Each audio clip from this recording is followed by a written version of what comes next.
آپ نے مشہور زمانہ ربائی سنی ہے شیخ سعدی شیرازی علیہ رحمہ کی کہ انہوں نے جب حضور کی مدح و ستائش کرنا چاہی تو کتنا خوبصورت کلام لکھا، بالغ العلا بکمالہ کاشف الدجا بجمالہ حسنت جمیع خصالہ صلو علیہ وآلہ۔ جب سعدی یہ ربائی لکھتے ہیں تو آپ جانتے ہیں کہ اس کے 3 مصرے شیخ سعدی نے لکھے، اور مصرے کتنے خوبصورت ہیں، بالغ العلا بکمالہ کاشف الدجا بجمالہ حسنت جمیع خصالہ۔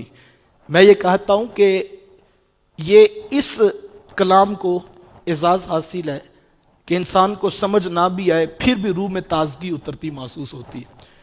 کوئی بھی چیز اگر سمجھ آئے تو اس کا فائدہ انسان کو محسوس ہوتا ہے، لیکن کتنے لوگ ہیں جن کو شاید اس عربی کا مطلب نہیں آتا، لیکن جب پڑھا جاتا ہے تو لب بھی جھوم اٹھتے ہیں اور روح بھی رقص کرنے لگتی ہے۔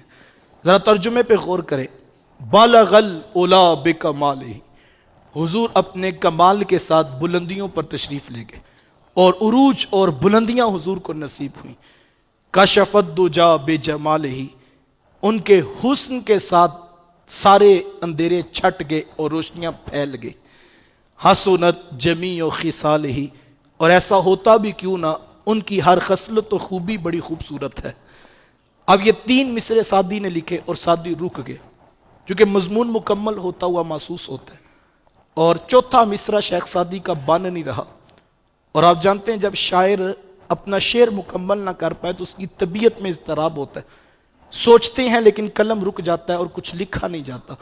کشمکش میں سعدی جو ہے وہ سو گئے، اور جب سعدی سوئے تو سعدی کے مقدر جاگ اٹھے، اللہ کے رسول کی خواب میں زیارت نصیب ہو گئی۔ اور یہ تو بخاری شریف کی روایت ہے، حضور نے فرمایا کہ جس نے خواب میں مجھے دیکھا اس نے مجھے ہی دیکھا، اور فرمایا کہ شیطان خواب میں بھی میری مثل ہونے کا دعویٰ نہیں کر سکتا۔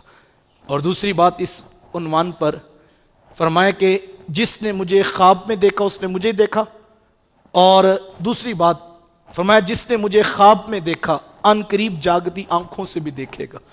اور علماء نے اس حدیث کی جو ہے وہ تشریح میں لکھا ہے کہ ساری زندگی نہ دیکھ سکا، آخری وقت ہوگا، نزا کا عالم ہوگا، رخ محبوب سامنے ہوگا، سکھا نکلے سا ظہوری جے ویخ لواں مکھ تیرا۔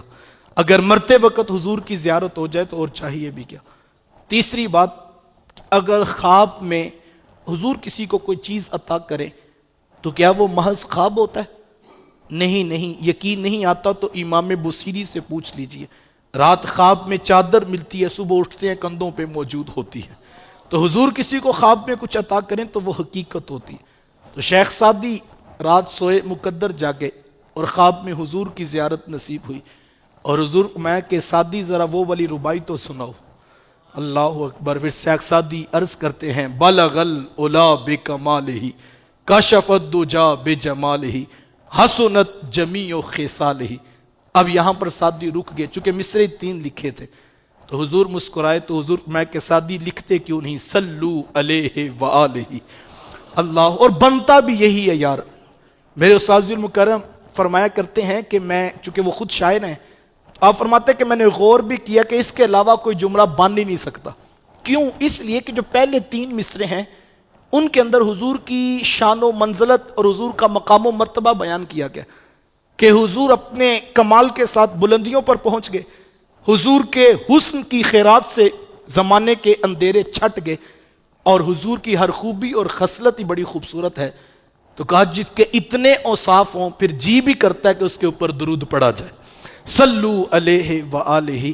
تو شیخ سعدی کو یہ اعزاز حاصل ہوا کہ ان کو یہ زمانہ جو ہے وہ آج تک صدیاں گزر جانے کے باوجود بھی شیخ سعدی کا نام محبت کی فہرست میں لکھا جاتا ہے۔ جس شخص نے بھی حضور علیہ السلام کی مدح و ستائش کی، حضور پہ درود پڑھنے کا وظیفہ اختیار کیا، اس کو دین و دنیا کی بلائی نصیب ہوئی ہے۔